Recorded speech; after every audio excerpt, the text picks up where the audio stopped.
I still remember lying in that hospital bed, staring at the empty chairs where my parents should have been. The nurse had just finished pre-op prep and my surgery was scheduled in 2 hours. "They're not coming, are they?" I asked Dr. Chin, my mentor and the only person who'd stayed by my side. He squeezed my hand, his eyes full of compassion. "Your sister's graduation ceremony started an hour ago, Alexandra." Of course. Because Megan's college graduation from a mid-tier business school was apparently more important than her older sister's career-saving spinal surgery.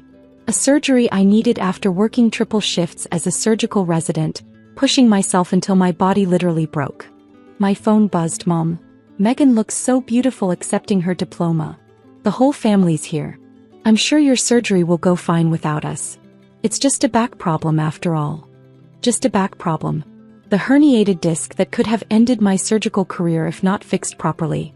But Megan was their golden child, their precious business major who'd never had to fight for their attention. We recorded Megan's valedictorian speech. Dad texted next. "We'll show it to you once you're done with your procedure." I turned off my phone, fighting back tears. Dr. Chin noticed, his face darkening. "You know," he said quietly, "there's an attending position opening up next year. The kind that leads to chief of surgery if you play your cards right." I looked at him through painkiller blurred eyes. "You think I could?" "Alexandra, you're the most talented surgeon I've ever mentored. This setback? It's temporary. But your future? That's going to be extraordinary." As they wheeled me into the operating room, I made a promise to myself. One day I'd be more than just the sister they could ignore. I'd be someone they couldn't. 7 years later, I stood in my office at Metropolitan General Hospital, adjusting my white coat with Dr. Alexandra Chin, Chief of Surgery, embroidered on the pocket. Yes, I'd taken Dr. Chen's name when he'd legally adopted me 2 years after my surgery. My biological parents hadn't even noticed. "Dr. Chin." My assistant Sarah knocked softly. "The new resident orientation starts in 20 minutes. And there's something you should know." I looked up from the patient files on my desk. "What is it?" "Your sister Megan is in the incoming class. She just finished medical school." I froze. Megan? The same sister whose graduation my parents had chosen over my surgery? The one who'd spent years bragging about her business career while dismissing my medical achievements? "Let me guess," I said, remembering all the family dinners I'd missed due to surgeries. All the celebrations they'd held for Megan's minor accomplishments while ignoring my promotions. "She finally realized business wasn't glamorous enough?" Sarah nodded. "She's been telling everyone in the lobby about how she's going to revolutionize hospital administration. Says her business background makes her special." I picked up my tablet, pulling up the resident files. There she was, Megan Wilson, MD, looking polished and confident in her headshot. Just like she'd always looked in the family photos I was mysteriously absent from. "She doesn't know you're chief of surgery," Sarah added. "None of the family does, do they?" "No," I smiled, thinking of all the times they'd asked about my doctor job, without bothering to learn the details. They never cared enough to ask. My phone buzzed, a text from Mom, the first in months. "Megan starts her residency today. First doctor in the family. We're so proud." First doctor in the family. I stared at those words, remembering all the graduations, awards and promotions they'd missed. The adoption they hadn't attended. The changes they hadn't noticed. "Sarah," I straightened my coat, "let's make sure the orientation is memorable." The lecture hall was packed with new residents, all eager faces and crisp white coats. Megan sat in the front row, naturally already holding court with her neighbors. "My business degree gives me a unique perspective," I heard her saying. "I'll probably be running this place in a few years." I stood in the wings, listening as she continued. "My family's so excited. First doctor among us. Though my sister tried medical school too, I think. Dropped down to regular doctor work after some surgery. Couldn't handle the pressure." Sarah touched my arm. "Ready, Dr. Chin?" I thought about the last 7 years. The nights I'd spent perfecting my craft, the lives I'd saved, the department I now ran. All while they'd celebrated Megan's every move. "Oh yes," I smiled, stepping toward the podium. "I'm more than ready." The lecture hall fell silent as I stepped onto the stage. 200 new residents held their breath, but I only watched one face. Megan's confident smile froze, then cracked. then shattered as recognition dawned. "Welcome to Metropolitan General," I began, my voice carrying through the perfect acoustics. "I'm Dr. Alexandra Chin, Chief of Surgery and your residency director." Megan's mouth opened and closed like a fish out of water. Her newfound friends glanced between us, catching the resemblance but not understanding the tension. "Some of you may have impressive backgrounds," I continued, my eyes locked on my sister. "Business degrees. But here's what matters now. Your skill in the operating room, your dedication to patients, and your ability to handle pressure. Everything else is just noise." Sarah appeared at my side with the resident assignments. I took them, enjoying how Megan squirmed in her seat. "Now about your rotations. You'll each be assigned to an attending physician who will mentor you. Except," I paused, allowing myself a small smile, "for Dr. Megan Wilson. As per hospital policy regarding family members, you'll be transferred to County General." "What?" Megan shot to her feet. "You can't do that."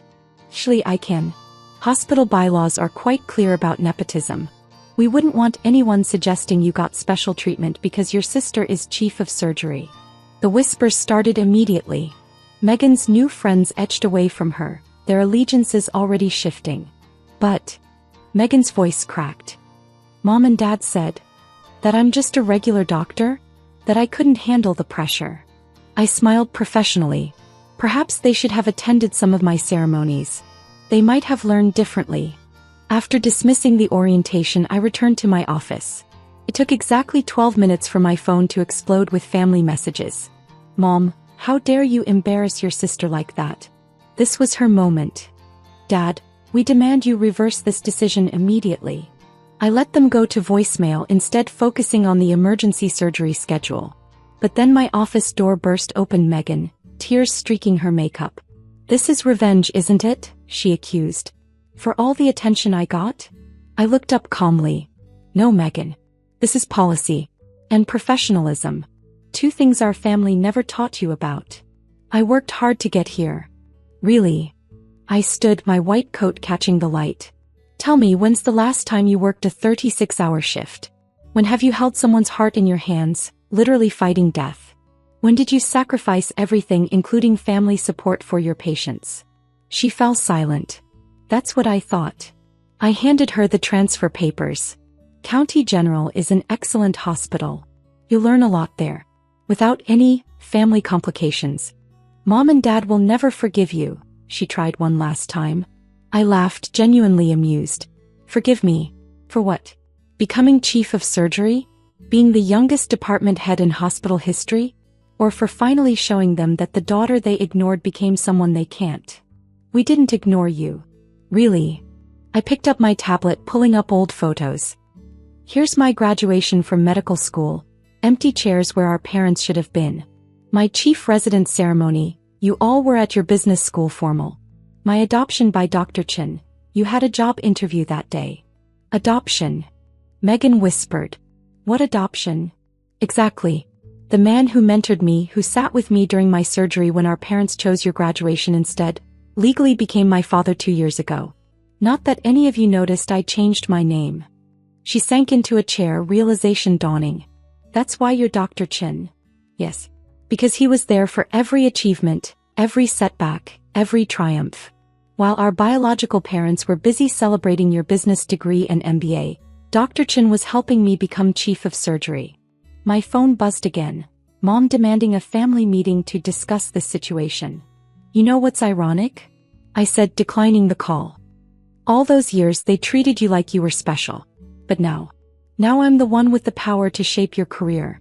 Funny how life works out." Megan stood, gathering what remained of her dignity.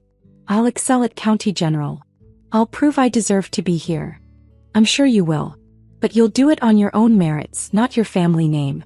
Not that our family name means much in medical circles." I turned back to my work. "Oh, and Megan, don't forget to return your Metro Gen ID badge to HR on your way out." After she left, Sarah brought in the afternoon surgery schedule.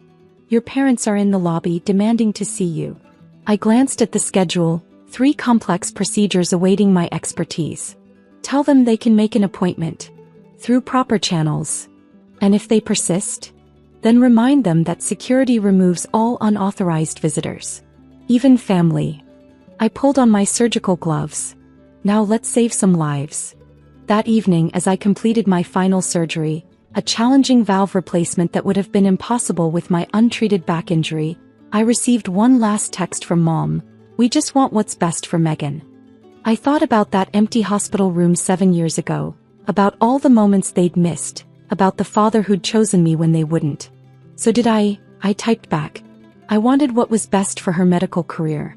That's why I'm sending her somewhere she can't rely on family connections. Consider it a valuable lesson in handling pressure. Then I turned off my phone, hung up my white coat, and headed home. Tomorrow would bring new surgeries, new challenges, new chances to prove that the daughter they'd ignored had become someone they couldn't avoid. Dr. Chin, my real father, called as I was leaving. "Heard about today. You okay?"